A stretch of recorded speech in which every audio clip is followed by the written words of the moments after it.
thing you need to do is remove the center cap so you can remove the wheel.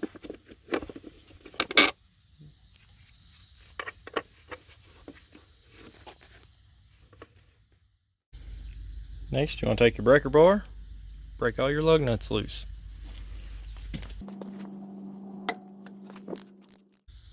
Next, you want to install wheel chocks, 4x4s, rocks, something. Get them in behind and in front of the tire both. Try to kick them in there where they're wedged. The way if the vehicle does try to roll, it won't roll off and hurt you. Get the tire off the ground. Now you're going to put a jack stand under it and remove the tire. Jack stand is installed. Now you want to remove your lug nuts.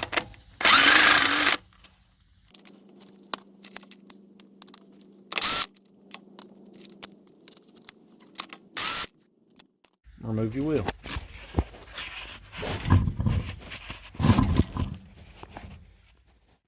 Okay guys, this bolt right here that actually mounts the backing plate bracket that your caliper actually goes on to is an 18mm. Take a braking bar to break your big bolts loose, hold your backing plate on. Use smaller tools to remove the bolts, give you more room to work. As you back this bolt out, it's going to back your ratchet into this spring. If you're not careful, you'll have it pinned, you'll have a hard time getting it off. It's loose, and then you would like to remove it by hand. The reason you want to remove this by hand is because you don't want it hanging from that hose. If you're not changing the hose, that will damage the hose. Set it up somewhere, tie it up. And to remove these rotors, hammer time. Beat on them a little bit, spin them. They don't come right off. Once you spin them, they will come right off. Rotor is removed. There. It's got a T look to it. One way it locks, the other way it lets it fall apart. So we got to spin that little pin inside of there. Which is going to be hard. You're going to hold the back side of that pin and spin the front side with a screwdriver probably to make it come apart. Right there, got this pin. You want to reach in there with your pliers, needle nose pliers, gently grab it and spin that. You're going to spin that up against that lock until it pops apart. I'm going to do the same thing to the one on this side. Okay. Whenever you take these apart, they're in here like so. There's an adjuster. Sits at the top. Supposedly it didn't have, but there it is. There's your adjuster. That adjuster sits at the very top of those two pads. So I took and popped that adjuster out. Just take a screwdriver, just push back on this surface against the top of this pad. Very hard to catch her on film. Basically I ruined it all. Imagine that. But that adjuster is in there like so. This little spring holds it together. This little spring here is on the bottom. It holds it back together. Okay. This spring is on the back side. I'm going to put it on the front side and show you just for clarification. I couldn't catch this on camera, but this spring holds it all together. Well, you take a screwdriver, flat screwdriver, and come in from the top. Up here, the spring is still on it, mind you. You're going to pry against this edge and pry this apart. Then, you're pry it out, the spring will pull it back together. It's very like this. You just keep pushing and picking until you can get it popped apart. You can get both sides out or get it slid apart in the center, get it to pop out. Your spring will still be holding it together. Okay, then you push it together and your spring will be able to fall just straight off. Don't forget the spring's on the back. I'm showing you on the front for clarity. And then you just flip them down, unhook your brakes off each side of this. Voila, you've got it. Inside of here, see those two grooves? Well, there's two grooves there. The top one is the actual cable, the bottom one is the mount. So you need to get that rotor, or that, you need to get that shoe, brake shoe, up inside of those two grooves. The spring is still on it. Push together at the top. Now you're going to do the same thing on the other side.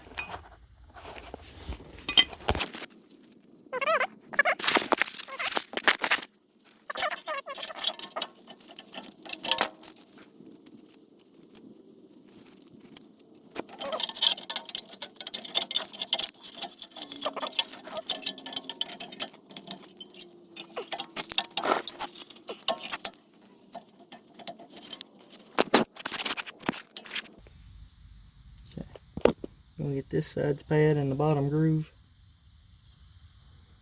And then, best I can tell, the top of it is going to ride right there on that little wing that's sticking out of that bracket.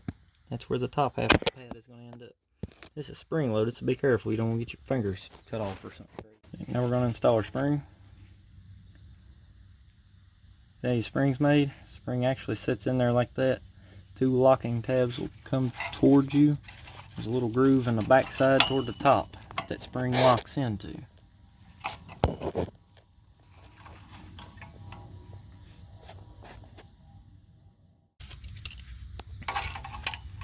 Take a pair of pliers and grab it, stretch it out to get it hooked, and inspect it. It's really hard for the camera to see this stuff. That little spring is hung in that tab. There's two-piece. It's got a cup on the end of it there that holds the brake shoe, and then it's got the adjustable nut there in the center. You take that nut and run it all the way back up. You can adjust it from the outside to this little itty bitty gap. You can see it there. That's where you stick a flat screwdriver in and adjust that. Take a short one, of course, but you want to make sure that thing spins freely. If it doesn't, it's going to be hard to adjust. I had to get two pairs of pliers and rock it back and forth and knock the dust out of the threads. Basically the same thing as tapping. If you were going to chase the threads with a tap, you would turn about a quarter turn and then spin it back the other way and get it loose again, and go about another quarter turn into the tightness and loosen it back up. If you got it jacked up, you can spin this hub.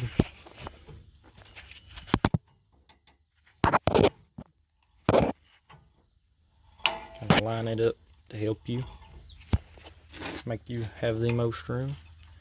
We're going to go in and try to put this on. Push that back. Okay, we're started on the bottom side down in here. Started on there. We've got our adjuster just laying in there. So now we want to get a flat screwdriver here and start prying it in. And the end of the pad, not actually on the material surface, we're inside that cup. We're lined the cup up. Now we've got our screwdriver out, you can tell. It's about to just fall together, so you don't want your fingers in there because you have spring loaded tension on it. And now your brake shoes are in and on, minus the two little retainer clips that keep them from falling off the backing plate. They go down here on the sides where it was really hard to fool with, if you remember right. They're going to be really fun. Come around here to the back side. You can actually see it hanging out. It kind of looks like a nail.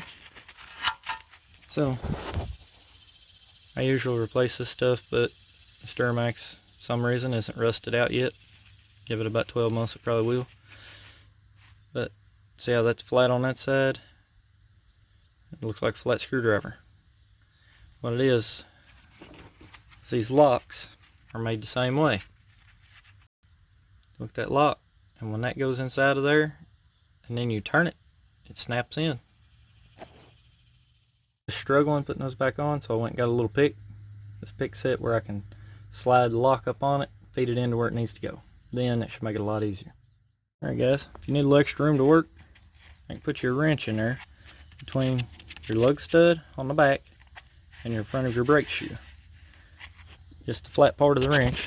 It's a 5/8 wrench. Of course your wrench is made different, it won't matter. But you can reach around here on the back, hold that pin. Then you take a flat screwdriver and you just push in on that thing and turn, and it will go right together.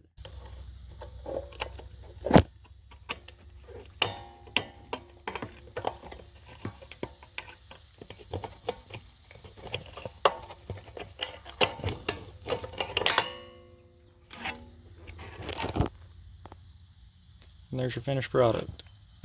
Locks are on, adjuster's on, shoes are on. Everything is like it's supposed to be. Now we've already done our parking brakes. They're loose. All the adjusters are loose. So now we just have to slide these on. You have to wiggle these things a little bit. Maybe even wiggle the parking brakes to get them to fall where they need to go for the first time. But after that, start these bolts by hand, of course. I'll make sure you don't cross thread anything. Turn your easy job into a nightmare.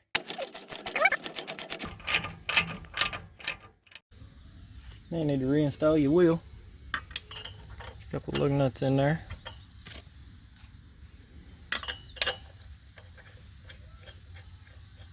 If you notice, but the first one didn't start. If I'd have crammed it with a battery powered gun or an air gun or something, it would have been broken. Stripped out. And a lot of a mess to fix.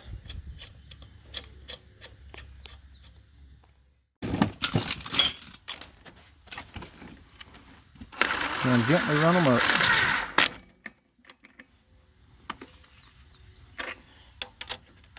You notice the top one clicked. Look down here on the bottom. See how it's not centered? That's why you didn't crank down on the top one. See that wheel shift? That wheel actually shifted. We're going to do the same thing on the next 6 of them. We'll do all of them like this. Look at that. Tighten right down.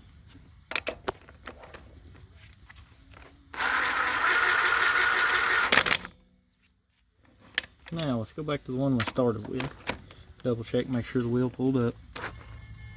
See how I barely turned a little bit? Means it was off center when it was tightening up.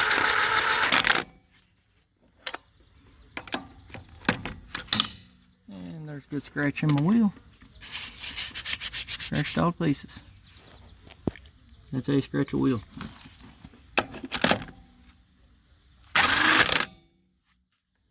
See that wheel sink in?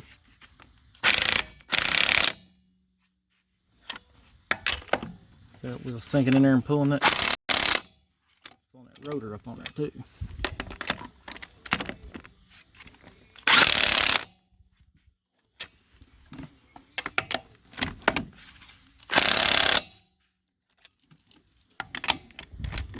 I'll run these off, get them snug.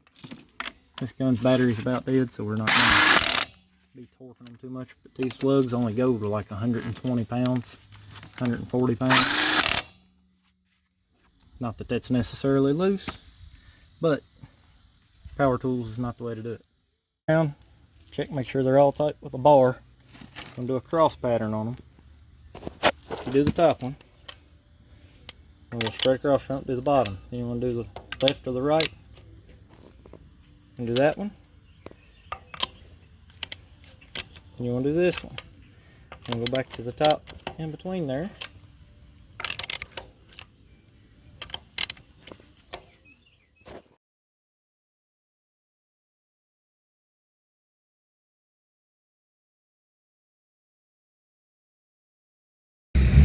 All y'all have left to do is to set your parking brakes, which I may make a video on that. Then you need to let your jack stands down and drive it. And until next time, guys, don't forget to like, subscribe, comment, tell me things you might like to see on my channel. I don't really know who my subscribers are yet. Thank you, guys.